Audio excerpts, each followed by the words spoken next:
नमस्ते, मेरा नाम विवेक है। एनएमएफ न्यूज़ देख रहे हैं आप। इस वक्त मेरे साथ में भूपेंद्र गिरी जी महाराज मौजूद हैं, जिनकी तस्वीरें देश ही नहीं दुनिया भर में वायरल हो रही हैं। और जब नागा साधुओं पंजाब सरकार ने सुरक्षा और कानून व्यवस्था को मजबूती देने के लिए एक बड़ा कदम उठाया। 141.30 करोड़ रुपए की लागत से 940 नए वाहन खरीदे, जिनमें 116 टोयोटा हाइलैक्स और 28 स्कॉर्पियो एन शामिल हैं। इन 144 गाड़ियों को सड़क सुरक्षा फोर्स के लिए तैनात किया गया है। महिला सुरक्षा को बढ़ावा देने के लिए 24 टाटा टियागो इलेक्ट्रिक वाहन अमृतसर के अंदर पेट्रोलिंग के लिए खरीदे गए। 315 गाड़ियों की विभिन्न पुलिस स्टेशनों, CIAS और कमिश्नरेट के लिए आवंटित किया गया है। 81 गाड़ियां सीमावर्ती जिलों को दी गई ताकि सेकेंड लाइन ऑफ डिफेंस मजबूत हो सके। सभी वाहनों की निगरानी के लिए पंजाब पुलिस ने ऑनलाइन प्रणाली police vehicle management system PVMS को लॉन्च किया है। यह कदम पंजाब सरकार की प्रतिबद्धता को दर्शाता है, जो हर नागरिक को सुरक्षित और सशक्त माहौल देने के लिए निरंतर काम कर रही है। जब नागा साधु स्नान करने के लिए जाते हैं, उस दौरान आपने इनकी आंखें, इनका रौद्र रूप और वो रूप देखा होगा जो भगवान भोले शिव जो है अपने रूप में जब नजर आते हैं। अभी आप देख रहे होंगे तो महाराज जी जिस रूप में नजर आ रहे हैं, लंबा कद और हर एक तरीके से माथे पे ललाट और तमाम वो चीज़ें। महाराज जी से तमाम विषयों पे बातचीत करेंगे। महाराज जी नमो नारायण। नमो नारायण जी। अभी विदाई का समय आ गया। महाकुंभ की जो रोशनी थी, जो चमक थी, वो कहीं ना कहीं थोड़ी सी धूमिल हो जाएगी। लोग दर्शन नहीं कर पाएंगे। लोग आपके इंतज़ार में जो वर्षों से आते हैं, वर्षों से इंतज़ार करते हैं, क्या कहेंगे? देखिए, ये विधि का विधान है। जो आया है वो जाएगा। जो मेला लगता है, इसीलिए तो कुंभ कहा जाता है कि 12 वर्षों में ये सौर मंडल पे घूमते हुए ये प्लैनेट एक सीध में आते हैं। आप मेरे को जब अपना नंबर देंगे तो मैं आज के प्लैनेट की जो अर्ली मॉर्निंग खींची हुई तस्वीर है, जिसमें एक लाइन में अपना सूर्य, चंद्र, गुरु, वो सब एक लाइन में आपको दिख रहे हैं। तो लोग यहाँ कुंभ में आए तो इन्होंने कभी सौर मंडल की तरफ देखा नहीं होगा कि वो ग्रह कौन सा कहाँ पर है। तो आए थे, कुंभ का आयोजन था, उसमें एक देवयोग बना। उस देवयोग का हम लोग भी 12 वर्षों तक इंतज़ार करते हैं। हमने भी 12 वर्ष तक इंतज़ार किया। हमें भी ऐसा अवसर मिला कि हमने यहाँ पे एक डुबकी लगाई और अपने आप को कृतार्थ किया। हम सौभाग्यशाली समझते हैं। पता नहीं आने वाले 12 वर्षों में आप कहाँ होंगे और हम कहाँ होंगे। महाराज जी, जो श्रृंगार आपने कर रखा है, ऐसे श्रृंगार हमने बहुत कम देखे हैं नागा साधुओं के शरीर पर होते हुए। इस श्रृंगार के बारे में ज़रा बताइए। देखिए, ये अपने अपने शौक़ की बात है। हर दिगंबर साधु चाहता है, हर शादीशुदा औरत चाहती है मैं सुंदर दिखूं, लेकिन उसका सुंदर दिखने का सपना किसके लिए होता है? अपने लिए नहीं सजती। वो सजती है कि मेरा पति देव प्रसन्न हो। तो हमारी जो अंदर आत्मा बैठी है, उसके जो पति देव हैं वो परमात्मा है, वो ब्रह्म है, वो शिव हैं, वो महादेव हैं। हर कोई चाहता है, वो कहते हैं कि अहम ब्रह्मास्मि शिवोहम शिवोहम। तो हम शिव के लिए, शिव को प्रसन्न करके, शिव तत्व का आह्वान करके, शिव जैसा रूप बना करके संसार में विचरण करते हैं कि हम पे महादेव की दृष्टि बनी रहे। नागा साधु धुनी के पास बैठते हैं। क्या ये 12 महीने ये जलती रहती है जहाँ भी रहेंगे, जहाँ भी आप अपने आश्रम में रहते हैं, या सिर्फ ठंड में? बिल्कुल, आदिकाल से एक, अगर आप कभी हिमालय की यात्रा करें तो वहाँ एक स्थान आता है त्रियुगी नारायण। त्रियुगी नारायण में भगवान शिव का पार्वती जी के साथ विवाह हुआ था और तब से आज तक वो त्रियुगी नारायण की धुनी जो है वो अखंड इसी प्रकार चेतन है। जहाँ जहाँ हम लोगों सन्यासियों के हमारे जो धुने हैं, आप कभी भी जा कर के देख लें, वहाँ पर आपको अग्नि संपट नजर आएगी। जहाँ भी हमारे धुने हैं वो सदैव चेतन रहते हैं। अगर दिन में ज़रूरत नहीं, विभूति से संपट कर देंगे, सुबह शाम इस धुने को खोला जाएगा, वो नीचे से अग्नि को चैतन्य किया जाएगा, उसमें हविष्य सामग्री, हवन सामग्री डाल करके अपनी साधना वंदन जो त्रिकाल संध्या है वो हम करते हैं। महाराज, जो जटाएं होती हैं आप लोग की, ये जटाएं कितने वर्षों से ऐसे ही रहती हैं? कब आखिरी बार मुंडन या जो भी संस्कार होते हैं वो होता है? ये भी अपने शौक़ के ऊपर है। जब से हमने संन्यास लिया 98 से, तब से मेरी जटाएं हैं। जब हम दीक्षा लेते हैं, हम विरजा होम संस्कार कराते हैं, वो गुरु स्थान पे हो या अखाड़े में, उस समय शौर कर्म करवाया जाता है। उस समय हम मुंडन करवा करके एक बार उन प्रक्रियाओं से निकलते हैं जहाँ पे हवन यज्ञ और मंत्रों के माध्यम से हमें जो है वो हमारे आचार्य दीक्षा देते हैं। हमारे गुरु स्थान पे हो तो गुरुजन दीक्षा देते हैं। उसी समय एक बार मुंडन होता है। उसके बाद किसी योगी का मन हो वो जटाएं रखे, किसी योगी का मन हो जब भी वो जटाएं उतरवा दे। कई 12 वर्षों में कुंभ पे अपनी जटाएं उतरवा देते हैं, दोबारा से उनकी जटाएं बन जाती हैं। ये तो अपने ऊपर है कि हम किस प्रकार से इन जटाओं को संभाल सकते हैं। शास्त्र ये कहते हैं जटा मुकुट फिरे मुक्त। अमृत स्नान के दौरान आपका जो दिव्य रूप है वो सबसे ज़्यादा चर्चाओं में, देश ही नहीं दुनिया भर में आपकी तस्वीरें वायरल हो रही हैं महाराज जी। जिस तरीके से आप कई किलो वजन के त्रिशूल को लेकर के एक अलग सा रूप में नज़र आ रहे थे, क्या था वो दृश्य और किस तरीके से उसका अभ्यास होता है जब आप लोग स्नान के लिए जाते हैं? देखिए, वो एक अनुभूति है, वो एक अनुभव है जिसको शब्दों में व्यक्त नहीं किया जा सकता, वर्ड्स में डिस्क्राइब नहीं किया जा सकता। उस समय तो हम अपनी सुध में नहीं होते, हमें खुद नहीं पता होता कि हमारा श्रृंगार कैसा है, हमें स्नान में डुबकी लगाने का कहाँ और कैसे किस पोज में हमें मौका मिलेगा। तो जब हम स्नान कर रहे होते हैं तब तो हम भगवान के ध्यान में होते हैं। ये तो मीडिया की नज़र है कि वो किस एंगल से हमको शूट करता है और अगले दिन न्यूज़पेपर में या किसी रील में हम लोगों को वो फ़ोटो दिख जाती है। मेरी अपनी किसी भी सोशल नेटवर्क मीडिया पर अभी मैंने कुछ अपडेट नहीं किया है, और जब करेंगे तो तब देखा जाएगा। अभी तो हम आप ही की नज़र से कुंभ को देख रहे हैं। आप ही बता सकते हैं, मेरे से ज़्यादा तो आप बताएंगे जिन्होंने मेरे को शूट किया और वायरल किया। मेरे को तो वायरल शब्द से भी पहले ये होता था कि डॉक्टर के पास जाते थे, वो कह रहे तुम्हें वायरल फीवर हो गया है, तुम्हें 8 दिन तक रेस्ट करनी पड़ेगी, तुम्हें ये दवाई खानी पड़ेगी। तो मेरे को तो वायरल शब्द ही समझ में नहीं आया कि रील में वायरल आप हो गए। हमें कोई कहता है कि जी आप पोस्टर बाबा हो, कोई वायरल बाबा कहता है, कोई दिगंबर कहता है, कोई कुछ कहता है, कोई कुछ कहता है। ये आपकी ओरिएंटेशन है। मैं तो एक दिगंबर हूँ, साधारण सा मानव हूँ, साधारण सा एक इंसान हूँ। मेरे को संत का चोला मिला, मैं आभारी हूँ भगवान का, अपने गुरुजनों का।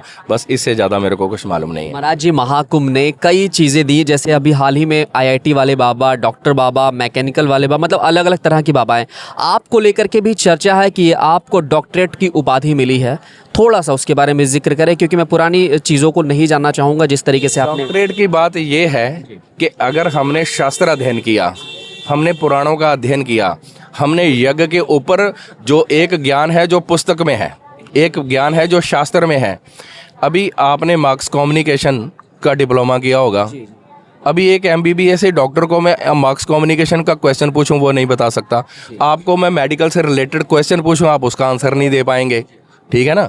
तो हर एक का एक कार्य क्षेत्र है, उस कार्य क्षेत्र के साथ साथ आपका अनुभव भी होगा। आपने कोई एजुकेशन ली होगी, एजुकेशन के बाद आपने ये डिप्लोमा किया होगा। डिप्लोमा करने के तुरंत बाद तो आप यूट्यूबर नहीं बन गए होंगे। यूट्यूब करते करते करते करते आपके खट्टे मीठे कई अनुभव होंगे। उन अनुभवों से ही तो आपका जीवन जो है वो किसी बुक में दर्ज नहीं है। इसी प्रकार से शास्त्रों से, अपने गुरुजनों से, विद्वानों से चर्चा करते करते करते करते कहीं मंत्रों का, कहीं हवन की पद्धतियों का हमें कुछ अनुभव हुआ, हमने उनको करके देखा, उसका अच्छा रिजल्ट आया तो हम यज्ञ की तरफ अग्रसर हो गए। आपके बारे में भी थोड़ा और भी लोग जानना चाहेंगे कि आखिरकार ये सन्यासी जीवन क्यों धारण किया? ये क्यों का तो प्रश्न ही नहीं होता। तुम अपनी इच्छा से तो कुछ भी नहीं कर सकते हो, वो तो भगवान के हाथ में है। तुम तो एक अपना पार्ट अदा कर रहे हो, जो कुछ है वो भगवान के हाथ में है। जब पार्वती जी की शादी भगवान शिव से होने लगी तो शिव ने अपना एक वयोवृद्ध रूप बनाया। तो मैना और हिमाचल ने जब उस रूप को देखा तो पार्वती जी को समझाते हैं कि उनका तो बहुत रूप जो है वो शमशान में रहते हैं। जोगी जटिल अकाम मन नगन अमंगल वेश, आप ऐसे से शादी करोगे? तो पार्वती जी ने बड़ा सुंदर अपनी माता को कहा है, अस विचार करे क्यों माता। कह रहे ऐसे विचारों में क्यों हो माँ, जाओ जाके प्रसन्न आरती करो भगवान की। आप बेहोश हो गई। वहाँ पे होगा वही जो लिखा विधाता। विधाता ने पहले बनी प्रारब्ध, फिर ये बना शरीर। मेरे जन्म लेने से पहले डेस्टिनी मेरी फिक्स हो गई है, और उस डेस्टिनी में मेरा दुख और सुख, मेरे जन्म के साथ ही मेरी मृत्यु ने भी जन्म लिया है। इसलिए मैं अपनी इच्छा से मैं सन्यासी क्यों बना, मैं अपने भाव से सन्यासी नहीं बना हूँ, भगवान के देव योग से मेरे को सन्यास मिला है। सांसारिक और पारिवारिक मोहमाया से दूर हो पाना हर किसी के जीवन की एक बहुत बड़ी चुनौती है, बहुत कठिन होता है। कैसे इससे दूर हो जो लोग भी धर्म से जुड़ना चाहते हैं, जो लोग भी साधु संत बनना चाहते हैं? देखिए, practice make a man perfect. एक दिन में आप कुछ नहीं कर सकते, अचीव कर सकते। LKG UKG फर्स्ट क्लास से हमारी शिक्षा शुरू होती है और उसका कोई और शोर नहीं, PhD तक आप जा सकते हो। लेकिन आप पहले ही दिन कहो मैं PhD होल्डर हो जाऊं तो ऐसा नहीं हो सकता है। समय और स्थान और पेशेंस, धैर्य लग के साथ आप स्टेप बाय स्टेप जाएंगे, ब्रिक बाय ब्रिक से आपका घर बनेगा। तो प्रैक्टिस कीजिए, अभ्यास कीजिए, अभ्यास के साथ ही आप जो है वो उस मुकाम तक जा सकते हैं, उस मंजिल तक जा सकते हैं। इस संसारिक मोह माया से तो देव भी नहीं छूटे हैं, ठीक है ना। ये भगवान की रजोगुणी, तमोगुणी, सतोगुणी, त्रिगुणी माया, इस त्रिगुणी माया से कोई छूटना नहीं, अछूता नहीं है। वो जिस पे भगवान कृपा करें, जिस पे गुरुजन कृपा करें, उनको गुरु का सानिध्य मिल जाए, तब आप इस मोह माया के बंधन से धीरे धीरे परे हो सकते हैं। आनंदित दुनिया की बात करें तो कौन सी दुनिया आनंदित है? क्या सन्यासी जीवन आनंदित महसूस करा रहा है या जो पारिवारिक दुनिया थी वो? मेरे लिए तो, मैं परिवार में रहा हूँ तो खूब प्यार दुलार मिला है। बाल्यकाल से ही आध्यात्मिक मेरा दृष्टिकोण बन गया और धीरे धीरे मैं यहाँ आ गया हूँ। तो मेरे को यही, मैं हर हाल में सेटिस्फेक्शन होनी चाहिए। मैं उसमें भी सेटिस्फाई था, इसमें भी सेटिस्फाई हूँ। मेरे मन में ऐसा कोई लोभ लालच, कोई ऐसा रिग्रेट नहीं है कि मैं संसारी रहता, मैं सन्यासी क्यों बना, क्योंकि मैं बना नहीं हूँ। ये मेरे को सन्यास मिला है तो मैं खुश हूँ, हर हाल में खुश हूँ।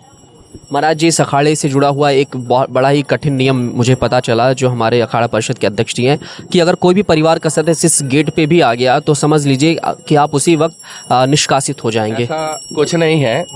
हमारे परिवार के सदस्य अगर परिवार के रूप में आते हैं कि ये मेरा बेटा है, तो वो गेट के अंदर एंटर नहीं कर सकते। लेकिन पारिवारिक कोई भी सदस्य हमें स्वीकार करता है कि हम एक सन्यासी हैं, और सन्यासी के रूप में अगर वो दर्शनों का लाभ लेना चाहता है या आशीर्वाद लेना चाहता है या बीइंग ए सन्यासी मिलना चाहता है, तो उसके लिए स्वागत है। क्योंकि पहली भिक्षा और पहली दीक्षा और पहली जो परमिशन है वो माँ से ही मिलती है। अगर परिवार हमें परमिशन नहीं देता तो हम सन्यास नहीं धारण कर सकते। और सन्यास लेने के बाद पहली भिक्षा हम देही माता से भिक्षा होती है, फिर हम सन्यासी बनते हैं।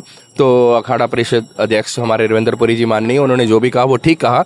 लेकिन दृष्टिकोण कैसा है, आने वाला परिवार का सदस्य हमें मिलना किस भाव से चाहता है, उसी हिसाब से उसको अनुरूप जो है वो ट्रीटमेंट मिलता है। महाराज जी, योगी जी के लिए क्या कहेंगे? योगी जी की व्यवस्थाओं पर क्या कहेंगे? उन पर तमाम तरीके के दोष भी लग रहे हैं, एक सवाल भी उठ रहा है। अविमुक्तेश्वरानंद सरस्वती जी महाराज तो ये भी कह रहे हैं कि इनको इस्तीफा देना चाहिए। मेरे को किसी पे कोई टिप्पणी नहीं करनी है, वो उनका अपना दृष्टिकोण है। लेकिन योगी जी के लिए मैं इतना कहूँगा, अभी कुछ देर पहले लेटे हनुमान में बड़ी अच्छी मुलाकात योगी जी से हुई। योगी जी के साथ भूटान नरेश भी थे।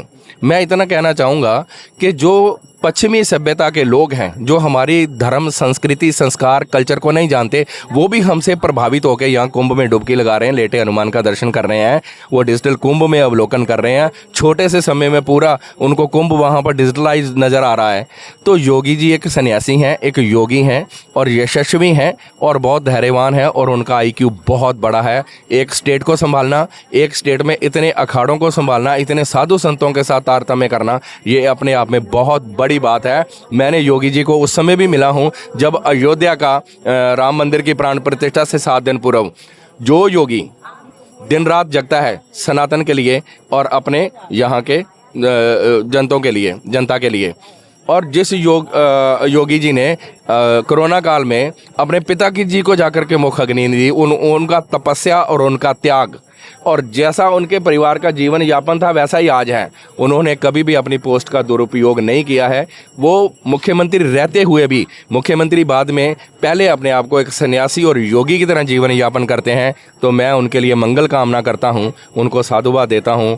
जिस भव्य और दिव्य कुंभ का उन्होंने यहाँ पे जिस सुचारू रूप से आयोजन किया है, वो धन्यवाद के और साधुवाद के पात्र हैं। व्यवस्थाएं बेहतर रही, सब कुछ, किसी तरह की कोई परेशानी तकलीफ हमारे साधु महात्माओं को नहीं आई? हमारे अखाड़ों को किसी प्रकार की कोई परेशानी नहीं है, साधु महात्माओं को कोई परेशानी नहीं है। इतनी बड़ी व्यवस्था में कहीं ना कहीं छोटा मोटा जो 19-21 हो जाता तो किसी जगह पे भी हो सकता है, लेकिन योगी जी की तरफ से पूर्ण सहयोग हर महात्मा के लिए रहा है। इसलिए उन योगी जी को मैं धन्यवाद देता हूँ। हर हर महादेव। आपके सभी महाकुंभों से हटकर ये सबसे बड़ा महाकुंभ क्या साबित हुआ? देखिए हर कुंभ अपने आप में एक अनूठा अनुभव लेके आता है, इसलिए अब आरती का समय हो रहा है। मैं आपसे और आपके दर्शकों से क्षमा का प्रार्थी हूँ कि बहुत अच्छा रहा हमारा अनुभव। ये कुंभ हमारे लिए दिव्य रहा, भव्य रहा, एकता कुंभ रहा। क्योंकि मैं जब अयोध्या गया तो अयोध्या एयरपोर्ट से उतरते ही बड़े सारे लोग मेरे पास आए। अयोध्या के एयरपोर्ट पर एक एलईडी चल रही थी, उसमें मेरा चित्र योगी जी के साथ चल रहा था, मोदी जी के साथ। मेट्रो स्टेशन से लोग मेरे को स्क्रीनशॉट भेज रहे हैं कि आपके चित्र जो हैं वो अपना रेलवे स्टेशनों पे लगे हैं। मेरे लिए बड़े सौभाग्य की बात है कि योगी जी और मोदी की नज़र में मैं हूँ। चलते फिरते एक संदेश दे दीजिए, जो लोग भी डरे सहमे हुए हैं, भागदड़ से नहीं आ पा रहे हैं, क्या कहेंगे कि वो आए, अनुभव करें? मैं ये कहूँगा कि ये सौभाग्य मिला है, यहाँ अमृत की वर्षा हो रही है, ज्ञान की गंगा बह रही, बड़े बड़े विद्वान यहाँ पर आए हुए हैं। इस समय एटमॉस्फेयर और ऑरा ऐसा है कि अगर आप आएंगे तो ये आपके भाग्य की सराहना होगी। आप आएँ और इस भव्य और दिव्य कुंभ में अपनी आस्था की डुबकी लगाएं और यहाँ से ज्ञान, सुख, समृद्धि, आरोग्यता, भक्ति, युक्ति, मुक्ति लेकर अपने घर को जाएं। हर हर महादेव। जय हो महाराज।